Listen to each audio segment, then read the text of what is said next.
Wow, is my hair okay? Sometimes I think the ISRO is actually the motivation behind all of the illustrations that made Wolverine's hair all wild and pointy on the sides.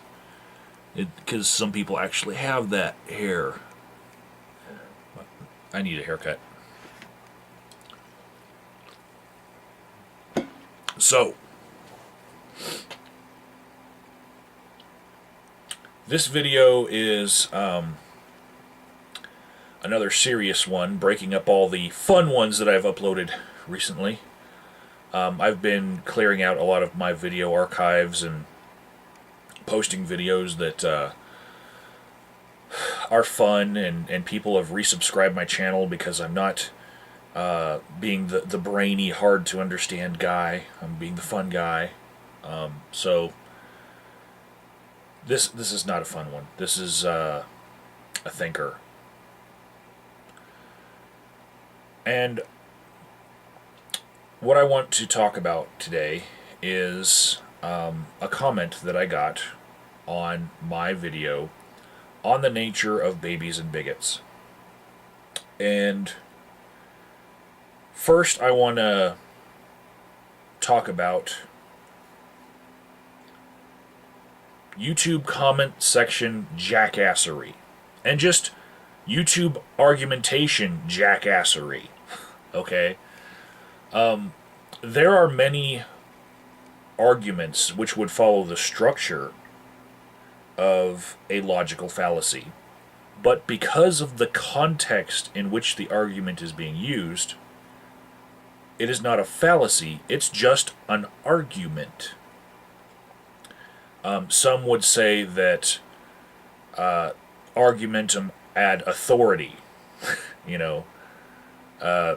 arguing for authority, that would be a logical fallacy. But, many people, in the case of, say, global warming, would use PhD after PhD scientist all believe such and such thing, and so it's been tested by all of these great minds. And if you want to say that that's a logical fallacy, to point to all of these great minds' authority when you're making the argument for global warming, that's fine. Technically it is. Technically. But that fallacy happens to strengthen their argument rather than detract from it, because these are great minds working on the problem. Now, if you can undermine the source of the PhD being some sort of paper mill, I guess that might make it more of a fallacy. But if these people have been studying it for a very long time, and they happen to be very smart people, and they have credentials to prove it that come from reputable sources, it's not so much a fallacy as it is an argument. But there are what I'm going to call debate jackasses who, like a lawyer, like a defense lawyer, who can stand up and say, objection to anything that the prosecution brings up, because they're paid to do that, and they will object,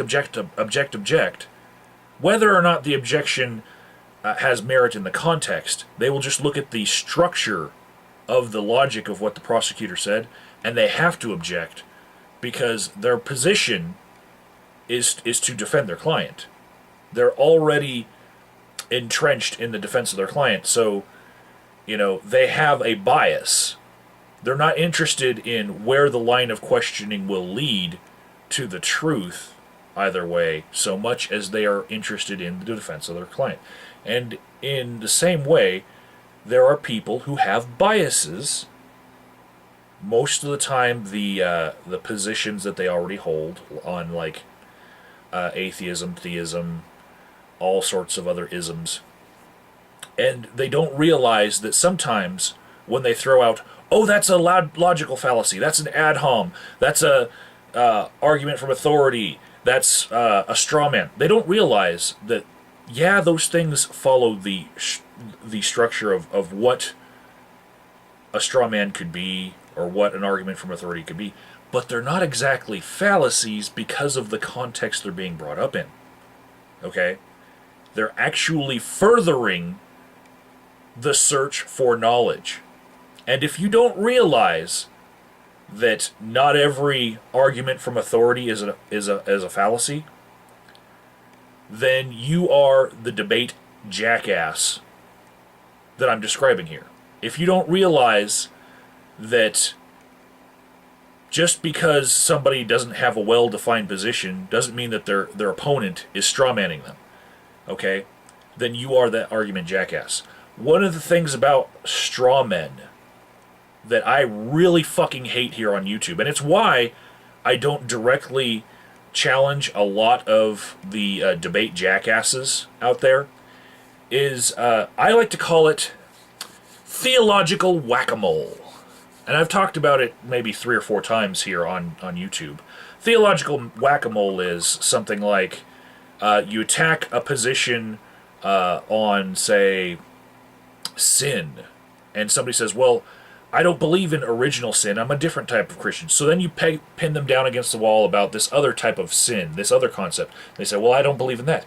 And you knock down all of these quote-unquote straw men until there's no position left on the fucking map that they could possibly hold that would make this concept of, say, sin valid. Because magic is stupid wherever you fucking find it.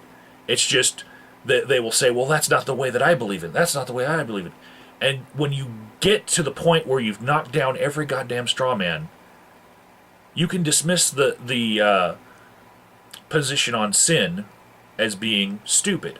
But that person will say, well, you're strawmanning me, in each of those individual little things.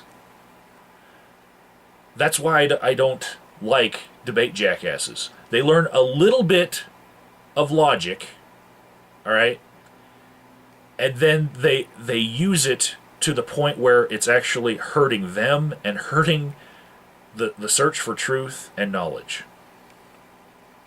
All right? And if that's all you take away from this, if that just evolved your mind and you went, mind exploded, maybe you will make some fucking good videos on YouTube instead of, the mire that you've been stuck in. This could apply to 100 different people that I'm subscribed to, because there's nothing better to watch, and yet it could be so much better. Anyways, back to my original point. The lad with the pink rod commented on my video, The Nature of Babies and Bigots. You think the all babies are atheist argument is about worshipping / glorifying / deifying / identifying with the mind of a baby? This entire video is a straw man. So, I disagree. I will agree that a good portion of my video was reductio ad absurdum, and a portion of that does not apply to some of the people that would hold the position that all babies are atheist. Or at least they don't think it applies to them. Right? They haven't outlined for me what their actual position is, because they'd like to say straw man on the motivation for using the all babies are atheist argument. But they won't give their own motivation because either A, it doesn't exist, or B, I can knock that one down too. Right? But I'm going to go with A, it doesn't exist. And I'm going to say, riddle me this, Batman. What is the motivation for arguing that all babies are atheists? And if you answer any question that I asked rhetorically in this video, fuck you. This is the question. What is the motivation for arguing that all babies are atheists? Now, in my video on the nature of babies and bigots, which is being called a straw man, the entire video is being called a straw man by the lad with the pink rod, Chithonius, Jason, whatever. In that video, I use the premise that motivation for that argument is people are looking for the default position. And when they snare that default position, they feel like they will have the argumentative high ground because their default position didn't have biases and they're looking from things with a logical perspective. They're looking at things, right? So, if that's not the case, if they're not looking for the default position by saying all babies are atheists, what is their motivation? This is the source of saying that I'm using straw man tactics fallaciously. All right? Because that was one of the largest premise of my video, was that. Right? And then I went on to point out that babies are not default position because they have biases. And when I say this, I'm drawing a huge distinction between recognizing your biases, all of them, instincts and your positions that you've taken and your experiences in life, recognizing all of that and putting it aside in order to test and verify an idea, and babies coming out of the womb with tabula rasa on experiences, but full of instinct. In fact, unchecked instinct. Unlearned, they have no ability to remove themselves from their instinct. So they are not the pinnacle of what the default position should be. Right? Which really weakens the all babies are atheist argument, especially when considering that a baby is more likely to latch on to the beliefs of the tribe around it for survival, and most tribes on the fucking planet are religious. So the first time you ask this baby, what religion are you? The baby's going to pretty much spout out the religion of the tribe around it. And then ask the baby a little bit later, how long have you been a member of this religion? And that baby will say, or child, or adolescent, or adult, they will say, I've been a member of such and such religion all my life. Because they recognize within themselves that there was never a point where they were not in that religion, that they were either too young to understand what they were doing, or they immediately latched onto that first thing. There are so many people in the world that have been Christians and Jews and Muslims and Buddhists all their lives. And sometimes when a conversion happens, it's not that the conversion happens from one religious position to atheism, then to another religious position. It's from one religious position to a different religious position. One way of believing in God and then, switching to another way of believing in God. So, if the question were, how long have you believed in God? The answer of all my life becomes even more present in the population. Okay? Only those people who have experienced a state of atheism that they recognized will answer that they have ever not believed in God. So, beyond whether or not this is meaningful to talk about, because I could be considered a waste of time to many people who are just so sick of this issue. In the comments section of my video on the nature of babies and bigots, I actually explained to somebody else that rather than arguing that we should be more like babies in an attempt to snare the default position and try to take that argumentative high ground, because I used reductio ad absurdum to say babies are animalistic and they're like cavemen and they'll eat sushi. Yeah, why don't we use the same argumentation, still an argument from authority, but in this context, I'll leave it up to you to judge whether or not this is a fallacy. 90% of the National Academy of Sciences are atheists, and these are PhD level scientists, right? Many of them aren't practicing in the real world job market versus academia. They're very, very slanted towards academia rather than real world. And I find that in the real world, when I run into a scientist, they normally don't have a master's or doctorate. I run into a lot of bachelor's level scientists that do it for a living. They take readings for a living, and they maybe once or twice in their lifetime come up with a concept that their company that they're working for can use. So it's really good for them to have critical thinking skills and know a lot about the scientific method for that one or two times that they're going to ever contribute to the advancement of our civilization. You need to have the skills for that moment, but it's kind of the same thing as CPR. You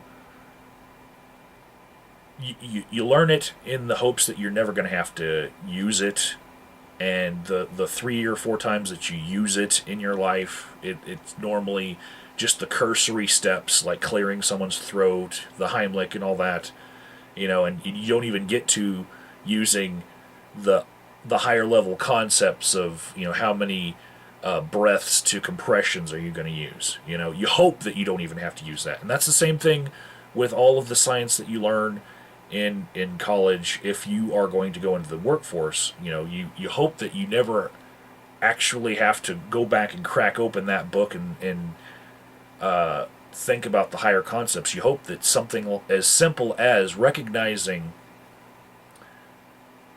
where you went wrong with a certain hypothesis will advance the company a little bit.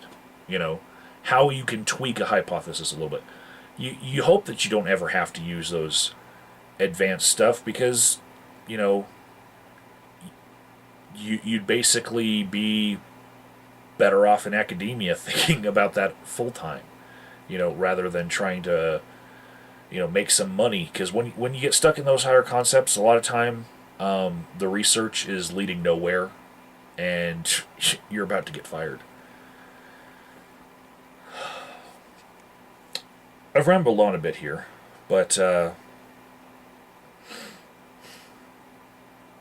what I really meant to do here was speak truth to people that really are stuck in a mire here on YouTube. I just watched a video from Kizame where, it looked like he wanted to break down crying over the muddiness of YouTube, the ruts that people arguing get themselves into. And I just don't see it the same way, because I don't spend as much time in the same circles. I might be considered completely in the great debate community, but I'll have you guys know, I've got friends in low places. I've got, other circles to be a part of. And if you obsess on this shit, then, it'll become your life. Okay?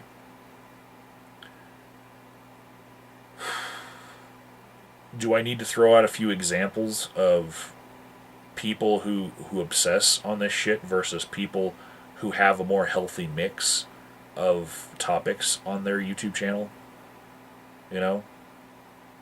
If all you want to do on your YouTube channel is pwn people, or correct people, or try to enlighten people, there are plenty of topics to talk about. And we can get out of this rut together. And hopefully, the fact that I waited 3 or 4 videos to address this, you know, and I wait 3 or 4 videos to address other things, helps people not feel as stuck in these same old fucking arguments. And you might consider this a straw man, but I'm just going to go ahead and posit this and hope that somebody knocks down my argument, which is not a straw man. I'm giving it freely here. I'm going to give my position away. Okay? But I'm going to state this. People using the all babies are atheists argument are doing so because they want a simple retort to arguments like, oh, you really know Jesus. Everyone knows Jesus. Everyone knows God from the moment that they're born, and if you say otherwise, you're just lying. People who use that argument are trying to snatch the default position in a way that is really lazy thinking. They're snatching it, or attempting to, in order to prevent themselves from having to discuss topics for hours on end. They would rather have a neat razor to slash through the evangelical spewings of a few people that really are hurtful. You know, I know that I've been hurt on more than one occasion by people telling me what I think, you know, deep down, when I know that I don't feel that way deep down, you know.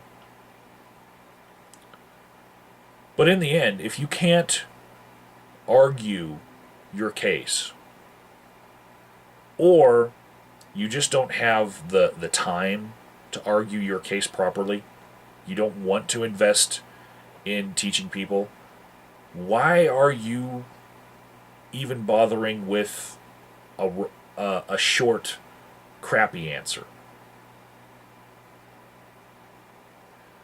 It seems to me that the all babies are atheist argument is more of a shut people down style of thinking, rather than actually exploring why people would say, well, you know, everybody knows God deep down in their heart.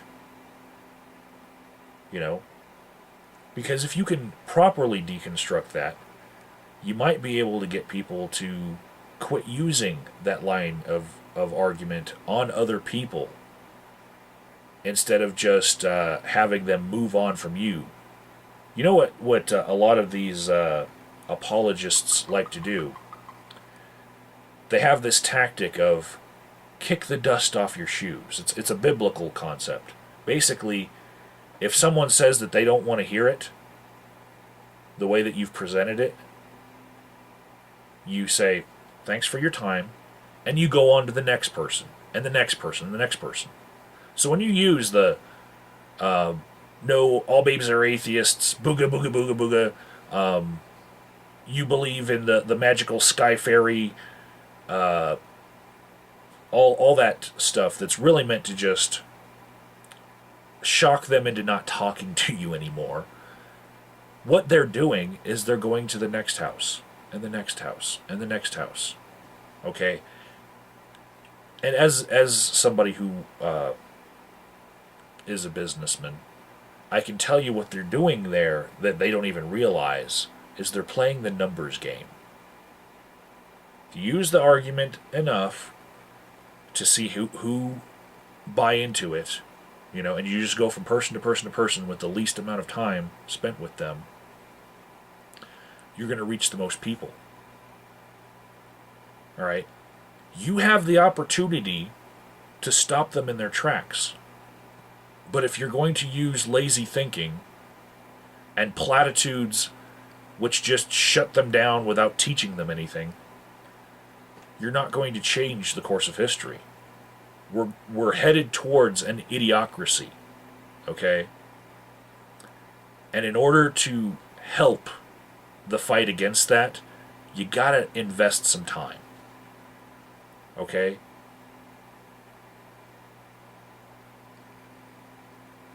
This goes for every person who flippantly throws out the word fucktard. Okay? Think about what you're doing. Give yourself a ration. Okay? Once per month, use the word fucktard. See if you can go one time, and that's it. And maybe try to go a whole month without using the word fucktard, and see how much better your conversations go. See how much better of an understanding you get of the other people when they don't shut down on you because you use words that are intended and ideas that are intended to shut down the conversation rather than further it.